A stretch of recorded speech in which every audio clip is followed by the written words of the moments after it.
আপনি Saint Martin দ্বীপে আসতে চান, মোটামুটি একটা ভালো মানের কটেজে রাত্রি যাপন করতে চান, সি বিচও খুব একটা বেশি দূরে হওয়া যাবে না, বাট আপনার বাজেট কম, তাদের জন্য এই রিসোর্টটা আমি রিকমেন্ড করতে পারি। বিকজ এই রিসোর্টটা থেকে সি বিচের দূরত্ব মানে পশ্চিম বিচের দূরত্ব খুব একটা বেশি না, এখান থেকে 1 মিনিট হাঁটলে কিন্তু আপনি সৈকত দেখতে পাবেন। ওই যে দেখেন এখানে নারকেল গাছের সারি, তারপরে কিন্তু সৈকত শুরু।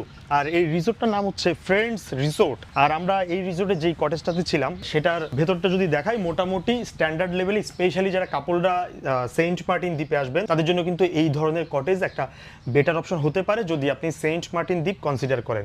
এটার ভাড়া হচ্ছে বর্তমানে আর কি, মানে জানুয়ারি মাসে ভাড়া চলতেছে 4,200 টাকা। অনেক সময় ডিসকাউন্ট থাকে, অনেক সময় প্রাইস কিছুটা বাড়তে পারে, কমতেও পারে, এবং প্রতিটা রুমের সাথে কিন্তু কমপ্লিমেন্টারি ব্রেকফাস্ট পাচ্ছেন। এই ছাড়াও যদি আপনার বাজেট আরও কম হয়, মানে 4-এর নিচে, তারা কিন্তু এখানেও রুম পেয়ে যাবেন। প্রতিবেলার খাবার আপনি তাদের নিজস্ব রেস্টুরেন্টে অর্ডার করতে পারেন। জাস্ট একটা বিষয় মাথায় রাখবেন, এটা কোনো প্রিমিয়াম টাইপের রিসোর্ট না।